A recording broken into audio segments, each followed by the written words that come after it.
डांबरखेडा पुलाचे काम रेंगाळल्याने प्रवाशांचे हाल, आर्थिक भुर्दंड आणि विद्यार्थ्यांची तारेवरची कसरत सुरू। प्रकाशा तालुक्यातील गोमय नदीवरील डांबरखेडा पूल गेल्या 1.5 वर्षापासून रखडल्याने प्रवाशांना प्रचंड आर्थिक भुर्दंड सोसावा लागत आहे। या पुलामुळे प्रकाशा शहादा मार्गावर प्रवास करणाऱ्या नागरिकांचे जीवन अक्षरशः विस्कळीत झाले आहे। पूर्वी या मार्गावरून नियमित एसटी बसेस धावत असत, मात्र पुलाचे काम थांबल्याने आता बससेवा म्हसावद, दुरखेडा, तिखोरा, नांदरखेडा मार्गे वळवण्यात आली आहे। त्यामुळे प्रवासाचा वेळ वाढला असून इंधन व तिकिटाचा खर्च दुपटीने वाढला आहे।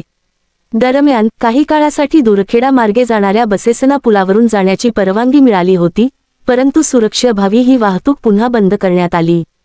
त्यामुळे नागरिकांत संताप निर्माण झाला आहे। स्थानिकांचा असा आग्रह आहे की दिवसाच्या ठराविक वेळेत बससाठी लोखंडी कमान खुली करून बस गेल्यानंतर ती बंद केली जावी। यासाठी पुलावर एक पोलीस कर्मचारी कायम ठेवावा। या समस्येमुळे विद्यार्थ्यांनाही मोठा फटका बसत आहे। शाळा सुरू होण्याच्या पार्श्वभूमीवर मुलांना वेळेत शाळेत पोहोचण्यासाठी तारेवरची कसरत करावी लागत आहे। पालक आणि विद्यार्थी यांनी प्रशासनाने तातडीने उपाय न केल्यास आंदोलनाचा इशारा दिला आहे। या पार्श्वभूमीवर नंदुरबार जिल्हाधिकारी डॉक्टर मिताली सेठी यांनी ऑक्टोबर 28 रोजी गोमय नदी पुलाची पाहणी केली। यावेळी मराठीचे प्रतिनिधी नरेंद्र गुरव यांनी पुलाच्या रखडलेल्या कामाबाबत आणि प्रवाशांच्या हालांविषयी प्रश्न उपस्थित केले। स्थानिक नागरिकांची एकच मागणी, पूल तातडीने पूर्ण व्हावा, वाहतूक सुरू व्हावी आणि विद्यार्थ्यांसह सर्व प्रवाशांना दिलासा मिळावा।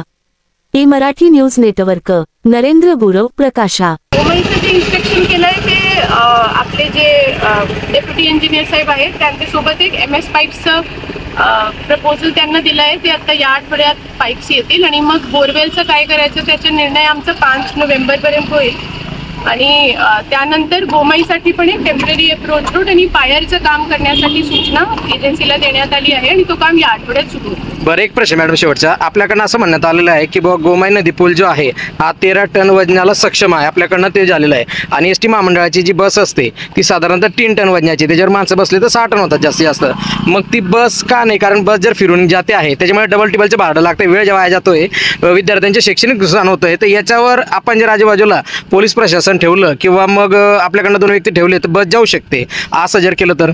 त्याचा आम्ही आता एक रिव्ह्यू SP साहेब आणि RTO साहेब मार्फत घेणार आहे। बसचा प्रश्न टनाचा नव्हता, बसची जी विड्थ असते आणि गोमईची ब्रिजची जी विड्थ आहे तो सेफ्टी कन्सर्न होता, त्यामुळे बस बंद करण्यात आली होती।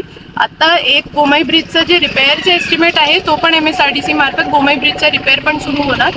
आमचं फक्त एक इंटेन्शन आहे की कोणती पण मानहानी व्हायली नको। बस गेली तर त्यामध्ये कसं आहे की खूप सारे मुले बसत असतात, तर टनाचा पॉईंट नाही आहे। कसं आहे की थोडासा टर्न इथून झालं, इकडे तिकडे 2 ट्रॅफिक आले की मग बसची विड्थ असल्यामुळे आणि गोमई ब्रिजचं जे विड्थ आहे ते थोडं छोटं आहे। पण आता परत तो लेटर आली आमच्याकडे, आम्ही SP आणि RTO सोबत एक निर्णय आता घेतो की चालू करायची की चालू लोकांना इथे एक चेकपोस्ट बनवून मग आपल्याला ठेवायला लागेल। ते कसं होतं मॅडम, कारण की असं 65 रुपये शाद्यापासून बस निघाली, नंदुरबारला 65 आहे आणि जर फिरून गेली तर 104 रुपये लागत आहेत।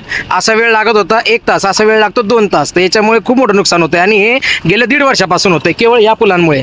पण जर फक्त बस सुरू केली तर हा प्रश्न मिटून जाईल। आम्ही घेतो एक SP RTO सोबत आढावा आणि घेतो। Okay, thank you madam.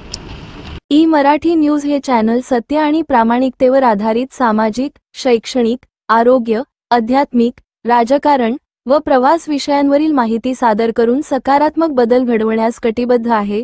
पुढील लिंकवर क्लिक करून आजच चॅनलला सबस्क्राईब करा।